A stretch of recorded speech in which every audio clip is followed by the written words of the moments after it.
What's up, kinfolk? It's RJ Young. I am not on a step mill. Welcome to the number one ranked show. Thank you for downloading it, watching it on YouTube. You can follow the social channels on Instagram at the number one show, on Twitter at number one show, and on Facebook at the number one show. We're also going to talk with Maryland head coach Mike Locksley here in just a minute, and your takes on my all-time Big 12 teams, like of all time, greatest of all time. I even got to correct some of y'all that don't know the difference between the SEC and the Big 12, and the fastest dudes in college football today and the fastest dudes in college football ever. I'm very excited about this with the Olympics coming up, and gives me an opportunity to really talk about, well, track and field, and there's a story there that we'll get to.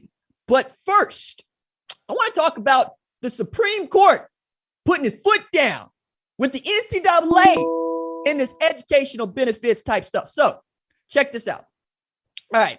The Supremes, that is the Supreme Court justice, the nine, the highest court in the land, are dancing on the NCAA's draconian rules, limiting compensation like they were founded as the primates. That is, the U.S. Supreme Court's nine justices out here acting like reasonable people has the NCAA shook. This is from a court case they decided on Monday. And the Supremes did this simply by running up a 9-0 ruling in Alston versus NCAA, like Alabama versus Directional State. This decision means that the NCAA can no longer put limits on educational related benefits that are accessible to regular college students, like paid internships, laptops, iPads, etc.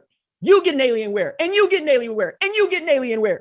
The decision means the NCAA can't limit what schools can do to pad their educational related benefits to better recruit players. Like I said, gaming laptops, but their conferences still can if they choose. An example of what this might look like is the Big 12 severely curtailing the number of Prop 48 players a school could have among its student athlete population in 1996. You'll remember I talked about this in an earlier show as it relates to Nebraska. The decision devastated Nebraska football recruiting. And what the Alston versus NCAA decision does not mean, though, is that the schools have to pay salaries to their players. The case was brought by former West Virginia running back Sean Alston and former players.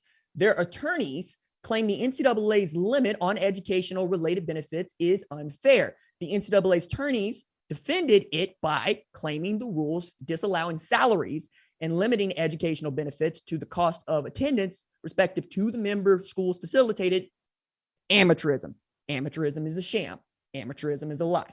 However, the NCAA is at work, along with more than a dozen state legislatures and U.S. Congress, to frame name, image, and likeness rules.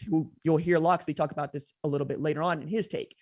NIL is what most contemporary athletes stand to gain the most money from and where most of their focus will be. Okay. However, Justice Brett Kavanaugh left open a door for a legal challenge at a later date that will likely overturn the NCAA's rules against schools paying players directly. In the court's 9-0 decision for the players in Alston versus the NCAA, Kavanaugh wrote, quote, "To be sure, the NCAA and its member colleges maintain important traditions that have become part of the fabric of America.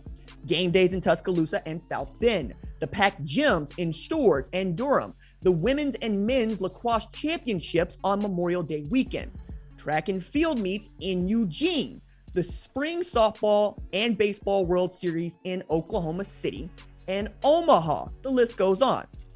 But those traditions alone cannot justify the NCAA's decision to build a massive money-raising enterprise on the backs of student athletes who are not fairly compensated.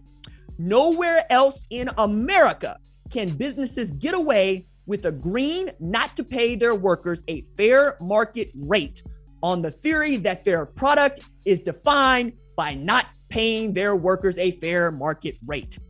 And under ordinary principles of antitrust law, it is not evident why college sports should be any different.